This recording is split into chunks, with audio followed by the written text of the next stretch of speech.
kayaknya ini tahunnya Persija bisa nih. Tapi gue nggak berpikir di beberapa pertandingan terakhir kok mereka malah kehilangan poin gitu. Jadi gue tetap kayaknya bakal repeat sih.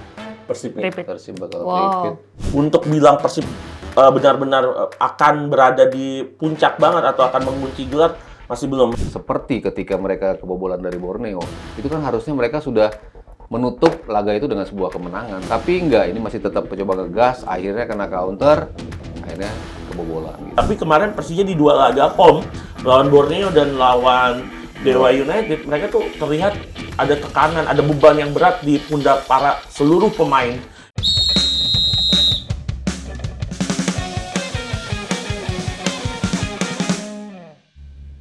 Hai Sobat Nalar semuanya, semoga kabar kalian selalu sehat, selalu semangat, puasanya masih lancar.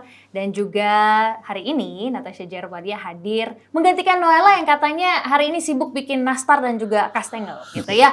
Jadi hari ini ditemani sama Natasha dulu bersama dengan 2 komentator kesayangan kita. Siapa lagi kalau bukan Mas Sabto Haryo dan juga Labit Stada. Halo. Welcome back. Welcome back. Hai, terima kasih banyak. Di set yang baru ini. Iya, tadi pas datang gue jujur kaget banget. Oh iya, setnya udah berubah. Betul. Gitu. Kalian gimana kabarnya? Alhamdulillah baik. Oke, kita akan membahas tentang Liga Indonesia. BRI Super League baru saja melangsungkan pekan ke-25 ya. Dan juga ada 3 tim teratas yang ini situasinya menarik. Mereka 3-3-nya sedang mengincar gelar juara. Tapi di laga terakhirnya di pekan ke-25 berbarengan hasilnya adalah sama-sama imbang semuanya. Mungkin dari Mas Sabto dulu melihat persaingan yang begitu ketat di papan atas. Namun sayang pekan ke-25 3 tim ini hasilnya sama nih, semuanya imbang. Iya, kalau mau dibilang siapa pemenangnya dari kemarin, ya mungkin Persib ya. Karena Persib bisa mencuri poin dan memastikan Borneo nggak bisa mendapatkan 3 poin. Ya. Walaupun mereka tampil away di Sigiri yang nggak mudah juga untuk bisa menang.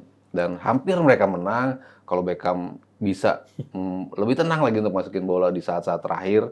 Mereka dapat counter dan bisa mencetak gol. Mungkin ceritanya akan berbeda dan akan semakin dekat untuk menjadi juara Persibnya. Walaupun secara matematis ketiga-tiganya masih bisa menjadi juara. Kalau bicara siapa yang the winner dari dua pertandingan, sepasang pertandingan tadi, ya jelas Persib. Yang kalah Persija. Udah dua-duanya imbang, Borneo dan juga Persib. Tapi Persijanya gagal manfaatin laga kandang mereka untuk mendapatkan 3 poin. Dengan manner yang hampir mirip ketika mereka akhirnya diimbangin juga sama Borneo. Sudah unggul 2-1, tapi akhirnya mereka saat-saat akhirnya dibobol dan akhirnya harus berbagi angka. Kemarin pun seperti itu. Mereka udah unggul, akhirnya harus kebobolan dan menyisakan kekesalan, dan itu disuarakan sendiri ya oleh Jordi Amat bahwa di ruang ganti itu kita kesel banget gitu loh, nggak dapet 3 poin ketika tampil di Jakarta. Ya, ini kalau misalnya kita lihat ya poinnya cukup berharga ya bagi Persib Bandung dan juga bisa setidaknya membuat Borneo nggak bisa mendapatkan poin penuh. Tapi sayang bagi Persija saat ini situasinya sebetulnya. Iya, kalau ngelihat 2 laga, sebenarnya Persija ini kan di 4 laga di bulan puasa ini cukup menghadapi laga-laga yang cukup keras ya. Diawali PSM Makassar, Malut United, lalu 2 laga terakhir di bulan Ramadan menghadapi Borneo FC dan juga Dewa United. Ada satu keuntungan ketika Persija menjadi tuan rumah di Jakarta International Stadium. Tapi memang yang menariknya dari laga-laga ini adalah papan atas kan. Sebenarnya karena laga seri antara Borneo melawan Persib ini sebenarnya semuanya masih punya kans ya. Apalagi masih ada 9 laga yang artinya masih ada sekitar 50% laga di putaran kedua yang harus dihadapi semuanya. Sekarang semuanya sama udah menjalankan 25 laga, tapi memang yang posisi paling merugikan ya Persija. Karena jika Persija pada musim ini, kita tahu Persib ini strike kemenangan di laga kandang tuh 100%. Bahkan mereka baru kebobolan 1 kali di laga kandang. Sedangkan Persija di musim ini sudah kehilangan 11 poin. 4 kali ya. 4 kali di JIS imbang dan 1 kali kalah di GBK. Total 11 poin.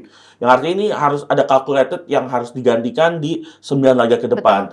Dan menariknya Persija ini kalau main di tandang ini cukup baik performansinya. Bahkan kalau kita lihat grafiknya, Persija ini tim dengan raihan poin terbanyak di laga tandang, itu 24 poin. Laga tandang itu kan pasti jauh-jauh lebih sulit 2 sampai 3 kali lipat dibandingkan main di kandang. Tapi sayang banget Persija malah bagaikan dua mata pisau kalau main di GBK atau di JIS. Terutama di JIS ya, udah 4 kali imbang. Ini harus ada perbaikan dari Coach Mauricio Souza menghadapi 9 laga tersedia ke depannya Iya, masih nanti. ada 9 laga sih, tapi kan nggak bisa juga ngarepin dengan 9 laga hasilnya akan seperti apa. Ini juga bergantung kepada tim-tim lainnya juga nih, pesaing-pesaingnya seperti Betul. Borneo dan juga Persib ngelihat bagaimana progres mereka di 9 laga nanti.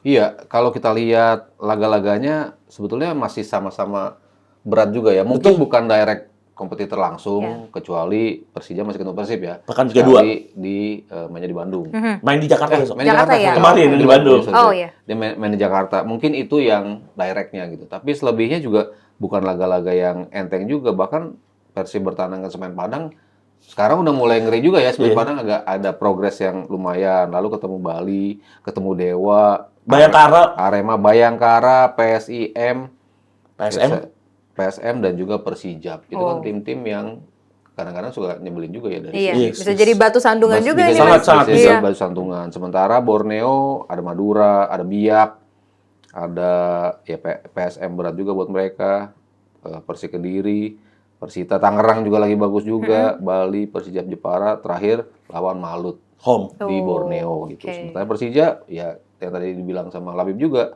9 laga memang, tapi nggak semudah itu juga kalau Ya. kalau harus dilalui. Ada Bayangkara, Persebaya, Biak, PSIM, Persis Solo, Jepara, selain Persib, Persik Kediri dan terakhir Semen Padang di Jakarta gitu. Jadi kalau ngelihat rentetannya 9 laga terkesan masih panjang, Iya. masih peluangnya masih sama-sama ada karena kalau kita tahu mungkin Borneo lawan tim-tim yang tadi kita sebutkan itu di awal musim mereka bisa mengalahkan mereka karena memang belum PSIM belum bagus pada saat itu main, Persik Kediri juga belum bagus saat bermain, Persita juga belum, tapi sekarang udah bagus dari sisi tren yang dipertunjukkan oleh tim-tim yang bisa dikalahkan Borneo dalam rentetan 11 kemenangan beruntun mereka itu. Jadi walaupun ketemu lawan yang sama, yang di pertemuan pertama mereka bisa kalahkan, belum tentu juga ketika di pekan berikutnya atau di pertemuan berikutnya mereka bakal bisa meraih kemenangan. Jadi betul-betul masih terbuka sampai pekan-pekan terakhir. Gue rasa 3 tim ini ya, walaupun mungkin kalau bisa dikatakan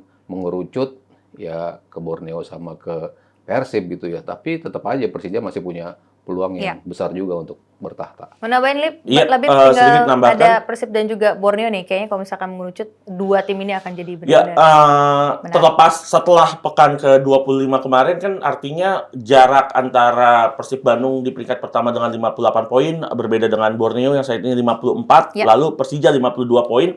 Kan berarti jarak terjauh adalah Persib Bandung dengan Persija, Persija, 6 ya. angka. Yang artinya jika Persija ingin membuka asa meraih juara, ya salah satunya mereka harus memenangkan laga hidup mati lawan Persib di Jakarta nanti. Dan betul juga tadi kita udah lihat breakdown jadwalnya. Kalau saya melihat sebenarnya untuk Persib Bandung laga away mereka tuh cukup keras tuh Mas. Banyak laga keras tuh yang tadi Bayangkara contohnya saat ini udah di 5 besar. Lalu juga mereka akan menghadapi Dewa yang sudah nggak fokus lagi di AFC Challenge League juga. Dan juga kemarin lawan Persija juga tampil cukup outstanding. Dewa United ada perbaikan.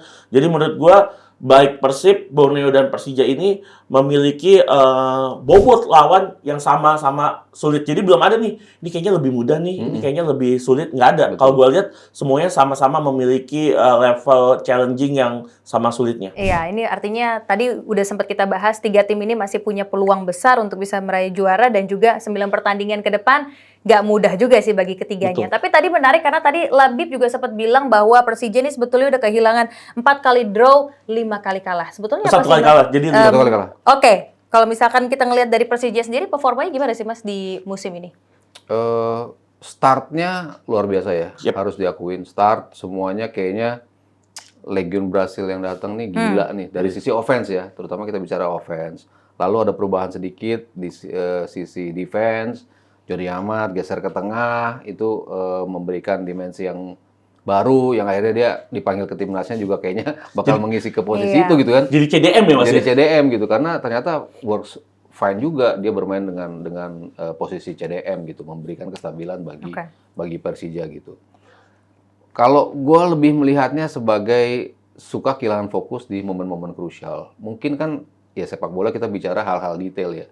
Dan fokus itu penting banget. Lu Iya. kehilangan sekian detik, menit, itu langsung perubahannya bisa sangat berarti gitu. Nah, di momen-momen krusial, seperti ketika mereka kebobolan dari Borneo, itu kan harusnya mereka sudah menutup laga itu dengan sebuah kemenangan 2-1, delay permainan. Harusnya ya. Kan seperti itu. Mhm. Tapi enggak, ini masih tetap coba ngegas, akhirnya kena counter, akhirnya kebobolan gitu. Jadi ya momen-momen details yang harusnya bisa menentukan raihan 3 poin atau enggak, itu yang kadang-kadang hilang dari Persija. Apakah dari sisi kelelahan, dari sisi psikologis yang Iya. akhirnya membuat para pemain mengoleksi kartu kuning yang banyak, apakah itu faktor emosi juga ikut terlibat di situ atau tidak gitu? Apakah keluhan atas lapangan juga kemarin dari pelatih dan juga beberapa pemain mengatakan bahwa kalau kita mainnya lapangannya lebih enak, kayaknya kita mendapatkan hasil lebih oke juga. Jadi ada beberapa faktor, walaupun memang Mauricio Sousa nggak mau bilang bahwa faktor-faktor ini loh akhirnya mempengaruhi itu, enggak. Kita harus fokus ke kita harus coba benahi itu. Jadi lebih ke hal-hal detail sih yang harusnya bisa dieliminasi gitu, tapi itu yang gagal dilakukan oleh Persija, terutama di beberapa pertandingan terakhir. Yes, kalau gue ngelihatnya mungkin gaya bermain dari Mauricio Sousa ya. Ini pelatih yang sejak awal memang sudah meminta pemain-pemain dari Brazil sesuai dengan keinginannya, permainan ofensif, menyerang, Maxwell, Alano, tambah ada Gustavo Almeida yang sejak 1,5 musim lalu tampil luar biasa bersama Persija. Gue ngelihat sih memang gaya bermain yang terlalu atraktif, terlalu menyerang dan ingin banget mencetak banyak gol ini kadang-kadang jadi bumerang, jadi backfire buat Persija Jakarta. Bahkan ini harus menjadi catatan ketika mereka kemarin kebobolan dari Borneo FC. Karena gue saat itu pas ngeliat di stadion tuh Persija tuh bahkan setelah gol yang membuat Persija unggul 2-1 ada 2-3 peluang harusnya bisa killing the game. Tapi Persija gagal. Jika gagal melakukan killing the game, seharusnya gimana caranya bisa mempertahankan keunggulan? Dengan apa? Dengan bermain lebih bertahan, bermain mid block cenderung low block. Tapi kemarin pas lawan Borneo itu Alano, Gustavo masih bermain sampai 90 menit plus 4. Itulah yang dimana akhirnya Borneo melakukan satu serangan cepat, posisi kanan kemarin juga Fajar salah antisipasi, ada tambahan-tambahan seperti itulah, blunder-blunder di pertahanan yang akhirnya Cak Sabu bisa memberikan umpan yang dimanfaatkan oleh Iksanul Zikrak. Itu contoh, kemarin pas lawan Dewa United ada momen bisa unggul di menit 90 ketika mendapatkan penalti, tapi Maxwell gagal. Ini mungkin selain gaya bermain mungkin pressure untuk mendapatkan kemenangan. Ini yang harusnya cepat ditanggulangi karena memang sebagai pemain bola apalagi di level profesional yang intensitasnya lagi tinggi-tingginya, ini semuanya nih 3 tim bahkan menurut gue sama Malut United ini mereka lagi dapat pressure yang tinggi. Dengan kondisi yang ada saat ini ya salah satunya ya menenangkan diri. Tapi kemarin Persija di 2 laga home melawan Borneo dan lawan Dewa United, mereka tuh terlihat ada tekanan, ada beban yang berat di pundak para seluruh pemain. Ini yang harus cepat diselesaikan oleh manajemen, termasuk dari pelatih juga dalam meramu dan melakukan memilih player selection. Karena ketika player selection tuh seorang Mauricio Sousa ini kebanyakan ganti pemainnya itu template aja gitu. Ini contohnya adalah biasanya Doni Pamungkas diganti Sen Patinama. Bruno Tubarao di posisi RB diganti sama Fajar Faturrahman. Di tengah Jordi ataupun Fabio Calorego diganti sama Van Basti Souza. Sisanya menyesuaikan gitu. Yang biasanya kan ini harus ada pergantian yang menurut gua bukan yang template tapi yang adaptif gitu, yang proaktif. Dia tahu ketika lagi unggul udah menit 80 berarti ada 10 menit plus-plus, harusnya bermain lebih bertahan. Biasanya pemain sayap digantikan pemain tengah untuk memperkuat second line gitu. Ini yang harusnya diperbaiki sih oleh Coach Mauricio Sousa. Dengan pergantian pemain yang katanya template ini harusnya berarti pemain-pemain seperti klub-klub lawan bisa kebaca juga dong ya Mas. Labib aja ngeh banget ini pergantian yang kayaknya itu lagi tuh yang lain tuh. Itu lagi tuh yang lain tuh. Agak template nih. Ya, walaupun beberapa rotasi coba dimunculkan gitu ya, Arliansyah, kemarin main, Aditya Warman juga dimunculin. Ada nama-nama lain. Ada nama-nama baru lah yang bermain di situ. Ya Fajar Faturrahman memang mungkin lebih bagus permainannya di sini ya ketimbang di Borneo. Dan Buffon kebalikannya. Buffon di sana juga jadi lagi bagus juga. Ini 2 pemain yang satu dibesarkan di Jakarta, satu dibesarkan di Samarinda. Iya, dan dua-duanya lagi performnya oke juga gitu. Makanya kenapa dapat menit tampil gitu. Ya Shane harus diakuin belum sesuai ekspektasi ya. Yes. Kalau kita bicara bahkan untuk menggantikan Donitri aja kayaknya sulit buat dia gitu. Berat ya Mas? Berat gitu karena ya Donitri terbukti tampil cukup efektif dan juga reliable gitu. Tampil di posisi itu menjanjikan, bisa menggeser back sebelumnya. Ya kan dia menjadi starter secara reguler gitu. Digantikan Shane. Shane juga berapa kali miss position juga ya ketika harus menjaga, tapi posisinya berapa kali out of position gitu. Jadi nggak sempurna juga rotasi yang coba dilakukan, walaupun ngasih beberapa creation yang baru lah, terutama di sisi depan, di mana tadi yang gue bilang Arliansyah dan juga Aditya Warman berapa kali membuat lini depannya lebih berwarna lah ya daripada ketika hanya memainkan pemain-pemain yang itu aja. Oke, dan kita akan masuk ke masa libur sekitar 3 pekan ya, berarti ya. Sampai 3 Lebaran. April ya? Yes, sampai April nanti baru akan ada pertandingan lagi di Super League. Artinya dengan adanya jeda ini harusnya bisa jadi evaluasi lagi lah ya bagi setiap tim untuk bisa kembali lebih fresh lagi dengan pilihan-pilihan nama dan juga mengejar 9 pertandingan sisa dari musim ini. Iya, kalau melihat memang adanya libur kan, tapi kan juga banyak klub-klub yang kita tahu pemainnya dipanggil nih, iya, terutama tetap tim yang main. ada di 4 besar nih, Iya. Persib Bandung, Borneo, Persija Persija ada 6 lagi. ada 6 lagi, tapi belum tahu nih yang masuk ke 23 dari profesional berapa, tapi kan mereka pastinya sejak lebaran hari kedua apa hari ketiga harus latihan dulu nih, training camp dulu kan. Ini yang menarik, semoga sih dengan adanya jeda ini sih bisa menggantikan momentum yang kemarin sempat ya bisa dibilang agak mess up lah dari tim Persija, agak berantakan gitu. Jadi ada momentum yang coba digantikan, juga pendekatan yang berbeda juga dari coach Mauricio Souza, karena Mauricio Souza ini pelatih yang bisa dibilang juga agak keras kepala juga bisa dikatakan. Dia selalu mengatakan bahwa defendingnya dia yang tahu kondisi setiap pemain, dia yang tahu kondisi tim ini secara utuh. Itu wajar karena dia pelatih utama ya. Hampir setiap hari bersama pemain-pemain tersebut. Tapi seharusnya Mauricio Souza juga bisa lebih terbuka, lebih tahu bagaimana cara mencari solusi ketika Persija lawan Borneo harusnya bisa menang. Tadi Mas Sabto juga bilang harusnya udah bisa killing the game atau menutup laga dengan kemenangan, harus imbang. Lawan Dewa juga harusnya bisa menang di menit-menit terakhir, malah nggak jadi menang. Itu kan satu kerugian yang besar. Untuk kehilangan 4 poin berarti 4 kan. poin Iya, tuh 4 dari poin. 2 game tuh. Itu kalau Harusnya di dua-duanya atas menang, Borneo kan. di atas Borneo sama Persib sisa 2. Itu Sisa 2. game on game onnya Betul, tuh. betul. Ya, kalau kita lihat lagi di 9 laga pasti ada kesempatan, ini bisa dibilang etapa terakhir nih. Betul. 9 laga ini udah Harus sprint nih.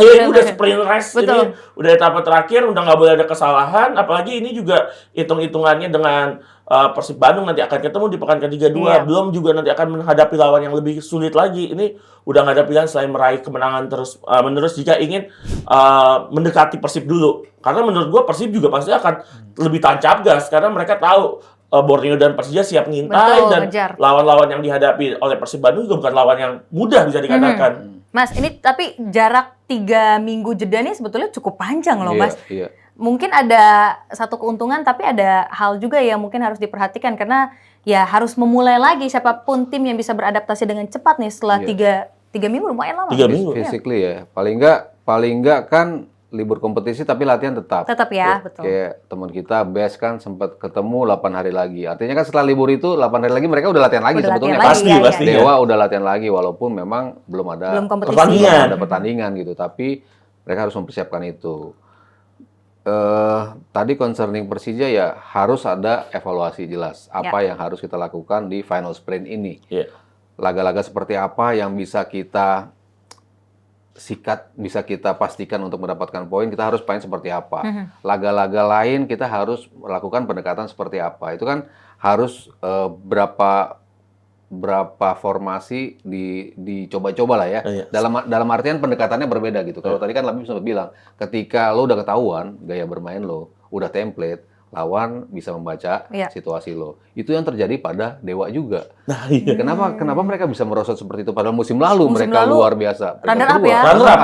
Runner up. Mainnya sama sebetulnya kan. Nah, lawan lu udah tahu cara gimana untuk ngantisipasi Dewa. Padahal mereka dapat Lili Pali. Mereka dapat sekarang ada Kodai Tanaka, ada Jenner sekarang. ada Ivar Jenner Ada juga. Ivar Jenner sekarang. Ada Rafael Strike di depan gitu ya. Maksudnya ada addition pemain, bahkan Kuipers.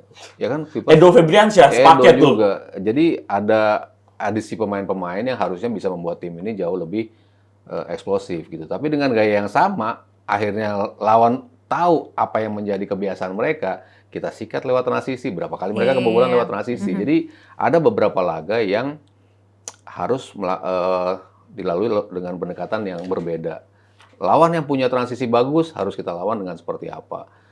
Nggak melulu lo harus memainkan sepak bola itu terus-terusan. Nah, gue rasa ini akan menjadi bahan untuk evaluasi bagi tim-tim yang terlibat, terutama di 3 besar ini ya. Ya Malut kalau masih bisa nyodok, tapi kayaknya udah agak sedikit kejauhan ya. Kalau kita bicara. Masih jarak dengan Persija itu 7 angka kalau misalnya, tapi masih ada lah kesempatan karena Malut ini inkonsisten ya musim ini. Tapi apapun yang terjadi kan ini tim juga yang sempat kita tahu di awal musim ini programnya agak berantakan karena pelatih sebelumnya yang 1 minggu atau 2 minggu mau menukangi tim Malut harus diganti kan. Jadi pasti ada perbedaan, tapi so far menurut gua Malut di posisi 4 besar. Ini kan musim kedua ya, Malut ada di Super League. Musim lalu peringkat ketiga, artinya mereka layaknya Bayangkara pertama kali muncul di Liga 1 gitu. Bisa bersaing ya? Bisa bersaing di 5 besar dan menurut gua Malut tetap bakal mengintai. Iya.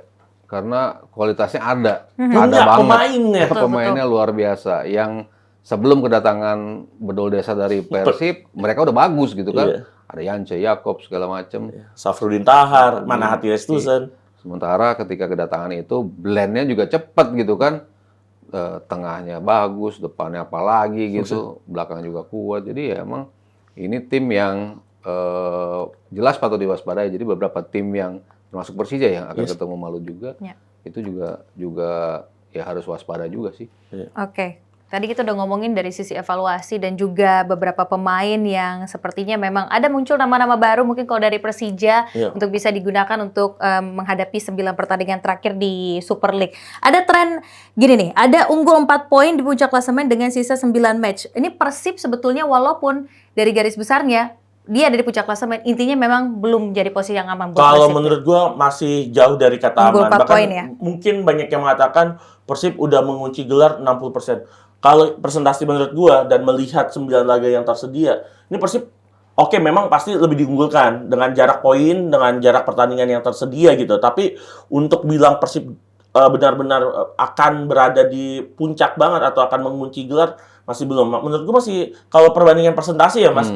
Kalau menurut gua dari pandangan gua Persib 45%, Borneo 30%, Persija 25%. Ini saat ini ya, tapi kan masih ada 9 laga setelah libur lebaran ini yang akan kita lihat nih gimana pergerakannya walaupun kita tahu Persib ini taktikalnya, individual briliansinya, lalu kolektivitasnya juga sangat-sangat rapi, sangat baik. Jadi akan menjadi etape yang sangat-sangat menarik untuk seluruh pecinta Super League sih. Ya, setuju nggak Mas? Atau persentasenya beda nih kalau buat Mas Sabto dari 3 tim ini? Iya, 40-35 juga sebenarnya kan tipis juga gitu kan. Maksudnya Persib dan juga Borneo punya kesempatan yang besar juga untuk tetap menjadi juara gitu. Begitu juga Persija nggak jauh berada di peringkat ketiga gitu. Kalau kita ngelihat Persib taruhlah dengan tren home yang dilibas abis semua sama Persib, artinya ada 4 laga home lagi. Mereka lawan Bali, lawan Arema, lawan PSIM, dan juga lawan Persija. Taruhlah itu, mereka menang di 4 laga itu. Karena winning streak-nya luar biasa gitu kan. Sempurna kebobolan cuma 1 pula gitu kan. Sementara laga-laga away-nya ini yang berpotensi lost point ya Mas? Lost point. Bukannya kalah gitu, tapi imbang seperti kemarin di kandang Borneo kan. Sebelumnya sama Persebaya juga. Ya, ada potensi-potensi untuk bisa terjadi seperti itu. Yang tadi gue bilang, Semen Padang lagi on fire juga, lagi naik. Ya nggak tahu setelah itu, setelah libur seperti apa.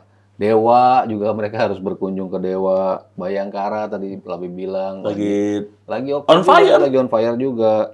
Lalu ada Persija pastinya dan PSM Makassar. Jadi nggak mudah juga ada 5 laga yang potensial imbang di laga-laga ini gitu. Jadi kalau kita bicara selisih 4 poin kan 2 kali imbang aja udah bisa. Iya, apalagi kalau Borneo misalnya strike, terus misalnya Persija akan menghadapi Persib, itu momen-momen yang bisa dimanfaatkan oleh Borneo. Dan tapi ingat juga Borneo di laga pekan terakhir akan menghadapi Malut United. Nah ini Darden tuh. Ini Darden betul. 9 laga terakhir. Mungkin ini Super League terseru nih. Iya, karena poinnya Di era memang Liga- tipis betul. Dan juga 3 tim ini yang lagi jor-joran banget nih untuk ngincer kemenangan di setiap pertandingan selama 9 laga terakhir. Tadi kita juga udah sempat ngomongin sedikit tentang Persija ya. Sepertinya memang nggak boleh template lah bagi Souza untuk 9 laga terakhir yang nantinya mungkin bisa kebaca sama lawan. Tapi kalau dari Persib ini mereka juga punya mental juara. Musim lalu mereka juara bertahan gitu, peringkat 1. Apa sih sebetulnya yang jadi catatan penting bagi Persib kalau dari Mas Sabto sendiri? Untuk striker sih masih belum Menakutkan gitu. Iya, belum menunjukkan kualitas bomber seperti yang mereka punya di era Ciro sama DDS lah gitu Iya. kan. Maksudnya dua-duanya kebukti kan ketika cabut pun gol DDS lah terutama ya David da Silva jumlah golnya begitu banyak gitu. Sementara Jung sedang on fire, pelan-pelan naik. Di awal dia cetak 2 gol, 7 pekan absen gak cetak gol, cetak lagi 2 gol, lama gitu untuk mendapatkan konsistensi. Baru di 6 laga terakhir ya dia bisa cetak 5 gol. Artinya konsistensi sebetulnya udah mulai ditunjukin oleh Andrew Yung gitu. Sementara kalau yang di awal Ramon, William Barros. 8 gol sih William Barros, tapi masih Hilang banget Mas. Iya. Putaran pertama 7 gol. Iya. Putaran kedua 1. Cuma 1 gol gitu. Ya, justru menurun ya. Jadi termasuk nama-nama yang kayaknya bakal dilego di akhir musim gitu dari baca-baca beberapa artikel yang kental dengan Persib gitu. Ada 5 nama lah ya dari kiper mereka. Lalu Kurzawa juga kayaknya nggak menunjukkan performance sesuai dengan hype-nya. Lalu tadi Barros, lalu tadi si Ramon dan juga Barros sama si Ramon ya. Iya. Jadi nama-nama yang harusnya menjadi momok di lini depan itu kayaknya belum bisa ditemui oleh Persib gitu. Tapi ya bagusnya Persib banyak yang surroundingsnya yang akhirnya bisa mencetak gol gitu. Ada Malis kemarin muncul gitu kan. Etam kemarin juga ada Malis di ACL juga kan ketika dia main di Selangor dia bisa tiba-tiba loh kok jadi dia bintangnya gitu kan. Nah itulah hebatnya Persib. Bisa memunculkan pemain-pemain yang bisa mencetak gol dari berbagai lini gitu. Lo tidak hanya bersandar pada pemain depan lo aja yang harus mencetak gol itu, tapi banyak source yang bisa mencetak gol. Dan ini ya jelas kehebatan dari manajemennya Boyan Hodak. Ini dikasih brek pemain sebanyak ini. Lu kehilangan 8 pemain inti lu di musim lalu, tapi sekarang brek didatengin pemain. Kok lo bisa cepat adaptasi sih? Iya. Lo bisa cepat ngejar lagi walaupun di awal musim mungkin agak sedikit goyang dikit, tapi abis itu langsung ritmenya dapat tek. Sekarang di puncak dengan keunggulan cukup nyaman gitu, 4 poin gitu. Jadi kalau bisa mempertahankan ini, ya jelas itu menjadi momen di mana mereka kesempatan untuk bisa mendapatkan tripit ya atau hat trick 3 gelar berturut-turut. 3 gelar berturut-turut. Ada kemungkinan? Ada kemungkinan jika memang pertama ini kesempatan kalau kita bicara juga pasti juga tetap ada ya. Tinggal gimana mentalitas yang dijaga. Karena kita tahu Boyan Hodak udah ngebawa Persib juara 2 kali berturut-turut. Itu kan sesuatu yang sangat luar biasa. Mungkin akan menjadi dengan perubahan di tim juga sebetulnya. Perubahan sih. Tadi juga cukup meng-underline apa yang dikatakan Mas Sabto. 8 pemain asing musim lalu nggak ada yang bersisa satupun yang menjadi backbone atau tulang punggung tim Persib Bandung. Tapi ada 11 pemain. Ya memang faktor yang paling krusial adalah ketika mereka melakukan, kalau gue lihat ya Mas, mereka tuh kayak ngelakuin 2 kloter transfer di awal musim. Karena ketika mereka mendatangkan William Barros, sempat ada William Marsilio juga kalau masih ingat, Ramon Tanki, di 4 game pertama mereka agak shaky, sloppy gitu. Terus akhirnya sebelum bursa transfer ditutup, mereka mendatangkan Eliano, Andrew Yang, dan juga Tom Hai. Itu yang menurut gue jadi kunci dari Persib Bandung. Dan itu pemain-pemain yang bisa banget mengimplementasikan instruksi dari Coach Boyan Hodak. Jadi menurut gue selain memang punya mentalitas yang dijaga dari Coach Boyan Hodak, pemain-pemain yang memang siap tempur, pemain-pemain terbaik yang dimiliki oleh Boyan Hodak memang standby atau ready. Karena itu yang sempat kehilangan dari tim Persija Jakarta ketika striker mereka, penyerang sayap Alano 5 itu 4 kali nggak bisa bermain karena hukuman akumulasi kartu kuning. Jadi menurut gue salah satu kelebihannya man manajemen dari Boyan Hodak adalah selalu memiliki pemain yang siap tempur di setiap pertandingan atau setidaknya memiliki pemain yang siap membackup. Dan yang pemain backup itu bisa tampil perform juga. Tadi kan udah bilang salah satunya Adam Alis yang brace di Selangor. Juga kita ingat bagaimana Sadil Ramdhani yang tiba-tiba bermain di babak kedua, dia bisa ngasih gol atau asisnya. Jadi menurut gue memang backup player Persib ini sama baiknya. Karena memang kualitas pemain Persib nggak ada tuh pemain Persib A, Persib B, gue ngeliat nggak ada. Karena semuanya Rata ya. rata kualitasnya, rata bagusnya ya. Dan kepintaran pelatih juga ya untuk bisa mengolah pemain-pemain yang ada di skuadnya saat ini, Mas Toto. Iya, itu yang selalu gue bilang nilai plus lah yang dimiliki oleh Boyan Hodak ya. gitu. Tidak mudah karena tadi gue bilang 2 tim juaranya yang back to back aja sebetulnya ada perubahan di tim. Maksudnya bukan berarti lo tim ini terus sama saling ada perubahan, makanya lo wajar untuk menang. Tapi tetap ada perubahan dan di posisi-posisi yang krusial juga gitu. Nah ini lebih banyak lagi perubahannya, bahkan majority dari perubahan itu. Tapi tanpa tangan dingin dia untuk melihat siapa yang layak dia mainkan, siapa yang layak untuk diganti di menit keberapa. Itu kan dia udah tahu banget tuh gimana cara menghadapi lawan-lawan seperti apa. Lu nggak perlu main cantik, tapi transisi lo pas, tapi dengan individu yang tidak tepat untuk melakukan transisi, nggak akan jadi gol juga. Tapi ini semua bisa dengan sempurna diramu, dirajut oleh Boyan Hodak. Jadi faktor terbesarnya ya jelas pelatih gitu. Walaupun pemain lain jelas punya faktor besar, Tom Haye, Reinders, ini 2 pemain yang menurut gue jadi pembeda. Tadi seperti Lawi bilang,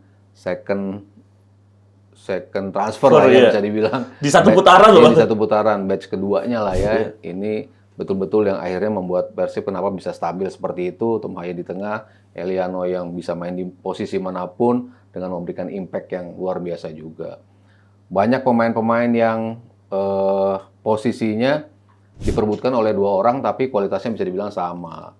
Dewangga bisa masuk dari sisi kiri, Kakang bisa ada di situ, Putros juga bisa ada di situ. Jadi pemain-pemainnya diganti-ganti tuh tetap stabil gitu. Kemarin gue sempat mengkhawatirkan ketika ke Borneo nggak ada Tom Haye gimana gitu kan.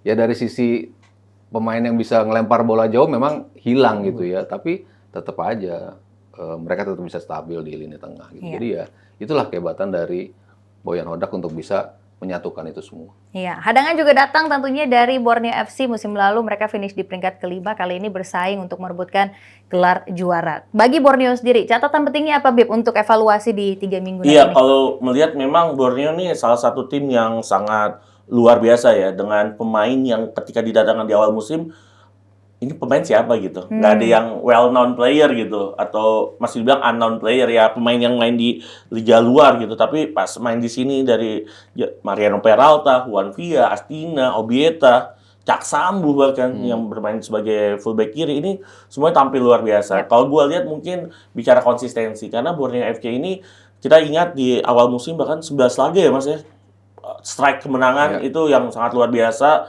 yang memang di putaran kedua pasti agak sedikit kesulitan karena pasti lawan-lawan juga udah tahu nih cara mainnya Fabio Lafundesnya Borneo itu seperti apa. Memang yang paling utama sih mereka untuk menjaga konsistensi, itu paling utama banget. Gua ngelihat bagaimana mereka menjaga konsistensi ini sebenarnya bisa banget, karena memang dengan kedalaman skuad yang mereka miliki juga sangat baik ya, baik tim U23 yang mereka miliki, pemain-pemain U23 ini, pemain U23 ini bukan pemain regulasi kalau pemainnya Borneo. Memang mereka layak.